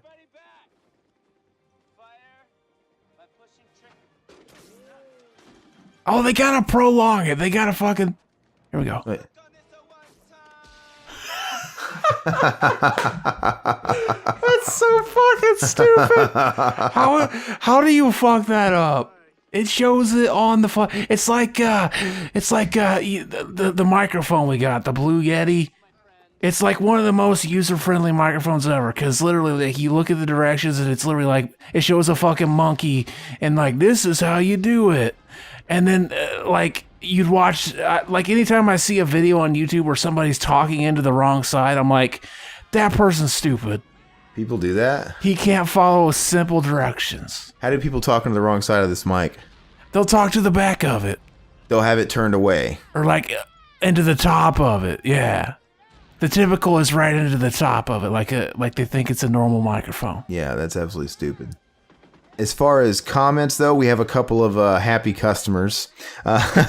Somebody by the name of Sniper.308. I'm guessing that's like a sniper and a bullets. I don't know. Sniper308. I was proud of that comment. I thought it was one of our best. The fucking the thumbnail was awesome. I went all out, baby. That's one of my favorite movies. Are you talking one spit? And then, of course, Aaron had to fuck it up with his. We're not. No, different. This comments on different commentary. Oh, okay. Well, fuck this one, whatever it is. Sniper 308 commented on the Once Bitten commentary. Oh, yeah. He goes, "This has, all caps, nothing to do with the real movie!" Exclamation point multiple times. I was thinking about responding and saying, yeah, we were watching the fake movie. Like, what does he mean, the real movie? I don't know. Yeah, you should fucking do it. You should comment it right now. And then on our Showdown in Little Tokyo commentary, we just got a very, very simple stupid from Hendry, which basically he doesn't have to say any more than that. This is somebody that was expecting the full movie. Anybody that says that usually thinks it's a movie. And maybe not. Maybe he listened to our commentary and that's all he had to say about it was stupid. I feel he's the stupid one. If he expects that we had the whole movie on there, we're not going to be able to get away with that. The thing is even if we had the video of Showdown in Little Tokyo. Well, this whole movie's on here, so sometimes it happens. No. But regardless, it says commentary on there. Yeah. So even if we did have the video footage, he still would have been upset the fact that we were talking over it. He wanted to watch the movie. Mm-hmm. So it's like, read. It says commentary. So, once I watched that Blu-ray and realized that they fucking cropped out the fake looking dude getting crushed in the car, I was like, fuck this. I want the VHS. What are you talking about? On the Blu-ray, they cropped out the fucking fake dude because that's one of those where it's only in the fucking the fucking TV, like the square aspect ratio. What are we talking about? In that fucking movie, and the fucking whenever Shang Tsung crushes the guy in the car. Carry to Gawa, yeah. And it shows the fucking dummy clearly sitting in the car. You can't see the dummy in the Blu-ray version. Yeah, it's fucking lame. Do you have it on Blu-ray? Yes, that's what we watched. Oh, see, I still don't own the Blu-ray, man. Who put that out? I don't remember. Scorpion Media or something? Scorpion Entertainment? I wish that got a really cool release. I'd like special features on that. But is it pretty bare bones? Is there any special features? There's nothing. It's bare bones. It's got nothing. What's the transfer like? 1080p. Does it look okay though? I mean, it looks good. It looks fine, yeah. Our Showdown Little Tokyo commentary has 32,000 hits though. All thanks to Dolph Lundgren's biceps, no doubt. But I love that movie, man. We're rounding out the end of this great fucking movie. What would you give this, Aaron? It's bad. It's not good. This is a fucking great movie. Stop being such a prick. Fucking Pauly Shore learned to be a man in this movie. He went to the army and made water. And history's going to repeat itself. Now Pauly Shore is going to recruit these guys. Yeah, now these guys are the new recruits. Yeah, this movie's horrible, man. If I would have saw this, that was a great movie. He's lying. He's just trying to act like he didn't love it. Didn't Josh James say he saw this movie, or was it jury duty in theaters? I don't know. Yeah. I don't remember him saying it. I don't know. Maybe I'm just dreaming it. Yeah, the movie's not good. I'm just happy we're getting closer and closer to finishing out Pauly Shore. So I guess we have that fucking Inferno movie, and I don't know if Pauly Shore's Dead counts. Pauly Shore's Dead counts, baby. That's one of the best movies he's ever made. Yeah. It's a great movie. So, but yeah, once we get those done, that'll be it, because we know Pauly Shore's not going to make any more movies, you know? Oh, he also had a movie called Adopted, which I've never seen. And he was on a Lifetime original movie where he played a bartender once. So what was that all about? So we could do those too. No, what year was the Lifetime movie? No, we gotta do that. We got to. What year was the Lifetime movie? I don't remember. What was it called? I don't know. Just look on his IMDb, baby. Hold on. Pauly Shore Lifetime. We got to do all of his bit roles too. Like he had a cameo in Phantom of the Mall. That was his first movie appearance. We got to do that. You're fucking killing me, man. Lifetime movie. What's Pauly Shore Stands Alone? I think that's a documentary. I don't I don't see. I googled Pauly Shore Lifetime movie and nothing's coming up, man. Maybe it wasn't a Lifetime movie. Maybe they just they showed it on Lifetime though. So maybe he was playing a bartender in it. Oh, dude, he's in this fucking movie that came out in 2009 called Opposite Day. Genius. And it's a cliche. Oh yeah, the kids switch places with their parents. Yeah, it's like Freaky Friday. It's that whole story and that whole thing, which I like Vice Versa better with Fred Savage and Judge Reinhold. And it's got the chick from Modern Family, Ariel Winter, when she was like a little kid. I didn't know this movie existed. Exactly. That's good. I've never seen it, but I'm sure it's fucking great because it's got Pauly Shore in it. I am kind of intrigued to watch it, but I bet it's horrendous, man. Oh, it's fucking. Oh, we gotta do Casper Meets Wendy because he's got a cameo in that. Oh my god. No, I'm not. I'm excluding cameos, man.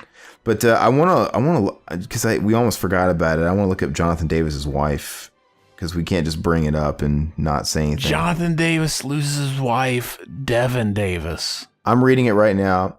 Korn lead singer's wife dead at 39. The wife of lead singer Korn has died Friday, and it comes on the heels of a request for a domestic violence restraining order and major drug issues. Whoa. Hold on. Hold on. Domestic violence restraining order, and she had major drug issues. Okay. Devin Davis was the estranged wife of Jonathan Davis. Devin was a former porn star who married Jonathan in 2004. They had 2 kids together. Jonathan filed for divorce in October 2016, citing irreconcilable differences. Jonathan filed for a domestic violence restraining order. So the restraining order was against her. Mm-hmm. Okay, for the violence. Jonathan filed for a domestic violence restraining order today, August 17th, 2018. Whoa, what? Wait, but she died. She died the day he filed this shit yesterday? I guess. Wow, okay, so he filed a divorce. Oh, sorry. He filed, I guess he can waive that. Jeez, dude, that's bad taste, yeah. It is. Jonathan filed for a domestic violence restraining order today, August 17th, 2018, so that would have been yesterday. The judge issued a temporary order blocking any child custody or visitation by Devin. The restraining order also prohibits her from having contact with the family dog, Chaos. She can't even see the fucking dog. Our sources say Devin was unaware Jonathan filed the restraining order. She had not been served. Jonathan allegedly in the docs, Devin was deep into drugs, something she had struggled with for more than 20 years. He alleged her drug use was causing emotional harm to the kids through neglect. He says in his court declaration she has been dependent on both prescription and illegal narcotics. She'd been in rehab 6 times and is constantly under the influence of the nitrous oxide, cocaine, and Norco. Jonathan claims she had a drug dealer boyfriend who was recently passed out on her living room couch when he brought the kids to the house. Jonathan says he found a heroin pipe and cocaine floating in the toilet bowl and found Devin passed out on the floors upstairs. And there's this. Jonathan claims when she binged on drugs, she would routinely bring home unsavory characters, including strangers. Some of these people are random fans of my music. This is a quote. Who she allows to come into my house, go into the master bedroom closet, and try on my clothes. Try on his kilt. Dude, that's like that's the greatest girlfriend ever. That's weird, man. I'd love that if I went to Pauly Shore's girlfriend's house and I'm like, oh, Pauly Shore, he's my hero. And, oh, you want to wear his fucking do-rag that he wore in fucking Son-in-Law? Those fucking people would put on my leather studded kilt and blow on my bagpipes. That's not what he says. No. Oh my god, I thought he did, dude. No. I was gonna jack off. According to I don't want to make light of the situation here, but according to the docs, Devin had been in a sober home, but went AWOL last Friday and hadn't been seen for a week. At this point, we do not know the cause of death. Story developing. Well, definitely, that's sad news. I guess they were estranged, as it says, and they had been going through a divorce, or I don't know if it was finalized, but I guess it probably wasn't finalized. But that's too bad. So condolences out to them and condolences out to the children. So, whew, heavy stuff. Didn't mean to end it on a low note there. But Zach, do you have anything else you'd like to add? I apologize I didn't enjoy the movie. It's just not good. It's really hard to stay engaged. You did. You're just fucking lying because you suck. And the Cherokee Kid with Sinbad is also on YouTube in full. Oh, I've never seen it. I never seen that either. So, yeah, it sounds like we got a whole shit ton of shitty movies to get through. But the next go around, we got to do... I can't ever do a bad movie more than once. We got to offset it. I got to do something I really enjoy next time. But like I said, we've got the Mortal Kombat Journey Begins, which is a fun little commentary. We'll promote that. I believe, if you guys are seeing this... It's probably out too, or almost, or something, but be on the lookout for that. It's one of our short commentaries. I think it's only like a half hour long. It was a VHS promotional animated video, a tie-in for the Mortal Kombat movie that came out in 95. It's nostalgic goodness. And then, very soon we'll be doing the Alien 3. We'll be doing the side-by-side. What we want to do is we want to do the theatrical cut. And then we want to do the assembly cut. And then I would like to do, if it's necessary, I guess we'll wait to see after the commentaries are done. But it would be kind of cool to just have like a podcast with like Josh James and stuff too. And just kind of talk about the differences of the two. That'd be kind of neat. But who knows? It might not be necessary after we do all that commentating. I don't know. But that's what's coming up here real soon. Zach, do you want to go ahead and pitch the hotline? Give everybody the numbers, man. I'll have to look it up again. Oh my gosh. We thought you had like a sticky note, man, on your PC. Well, while Zach's getting the number for the hotline, I will remind you guys, if you guys are on YouTube, make sure you click the notification bell. I think they took away that stupid feature where you have to click again, where you click the bell, then you have to click, do you want to be alerted sometimes or all the time? Because last time I did that, I just had to click the bell. So I don't know, but click the bell. Make sure you're getting notified of all of our videos. Because subscribing just lets them know that you want to see the bell. It used to just be like you subscribe and that was it. But now subscribing is just there for no fucking reason, I guess. Yeah. So if you're already subscribed, thank you. Please click the bell if you haven't. That'd be much appreciated. But if you haven't subscribed at all, hop on board. What are you waiting for? Please share us with your friends. And I do implore everybody to check us out on podcast formats. Check us out on Apple Podcasts, Google Play, Stitcher. Zach, did we ever look into the on Spotify now? Can we do that through our hosting now? Is that? I haven't seen anything there. But they updated the hosting, right? Where they can do... Yeah, it's different now, but I don't see anything to click on to add it to Spotify. We also need to get on iHeartRadio. Yeah. Which is also big. So we need to expand for sure. But in the meantime, we're on Apple Podcasts, we're on Google Play, and we're on Stitcher. And if you guys would be so kind as well, if you like what we do or have any sort of feedback, good or bad, if you could go over to one of those platforms, Apple Podcasts or whatever, and leave us a review, leave us 5 stars, leave us a nice comment if you want. That stuff goes a long way. We need more of that to basically widen our net and contribute and add more faithful listeners and extend our reach. Also do the same thing for Mac and Zach Save the World. Find them on all those same platforms as well. Do you guys have a new episode coming out? We've been talking about what we're gonna do next. Awesome. Well, it sounds like it needs to be Little Strike, man. Yeah, we do need to do that, babe. That wasn't what we were talking about, though. I want to do... Josh, James, and I were talking about it, but I wanted to do a commentary for the Meg. Oh, yeah. Because I went and saw it. Why the fuck is that called the Meg? What does that mean? Megalodon, the prehistoric shark. Why not just call it that, then? Because it doesn't sound doesn't sound good. The Meg doesn't sound good. The book was called The Meg. It's based on a book. Someone wrote that. Yeah. Anyway, I want to see if he still will do a commentary on it. I mean, obviously, I don't want too much time to pass, so I'll see if he wants to do it this week. But it's not good. It didn't look good. Yeah, and I thought it would at least be popcorn fun, but it is. They're trying just to be a popcorn movie and a big fucking prehistoric shark. And I tell you what, man, half their crew is still alive at the end of this fucking movie. I'm like, this for a big fucking shark, it didn't kill that many people. Is Dwight dead? And they pussed out and didn't make it R-rated. It was going to be R-rated, but at the last second, they got instructions to skim it down to a PG-13. And that shows as well. Trust me. I don't know. Not good. I'd like to talk about it in detail with Josh James, though, so we'll see if we can do one of those this week. What else? Man, maybe if we get a wild hair, Little's Reich is brand new. Maybe we should do that this weekend, too. Let's get a wild hair.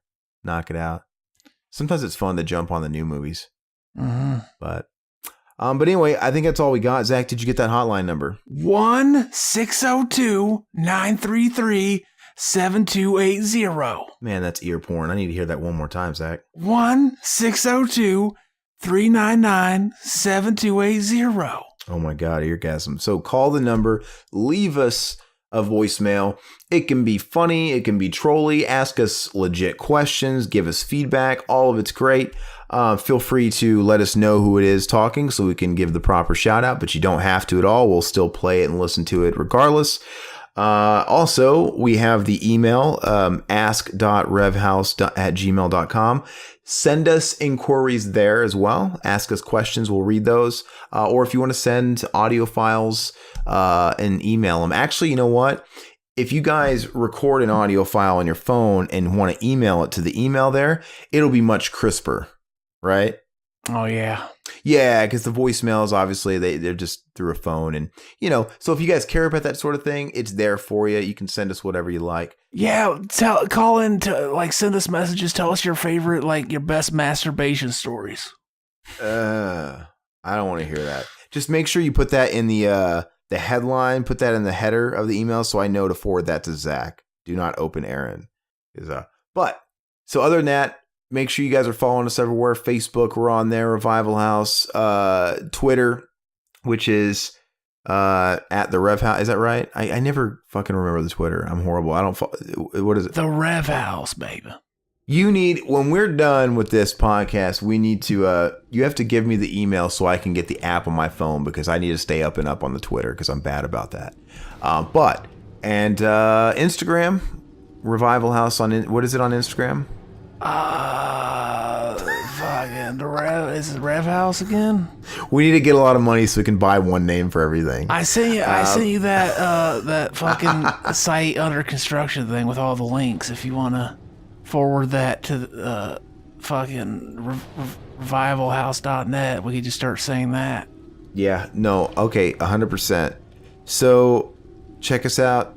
We'll be back very soon. Keep it real. We're done with Pauly Shore for a little bit, thank God. You guys have been great. Bye-bye puppets. All that good stuff.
I'm really thinking about fucking his mom.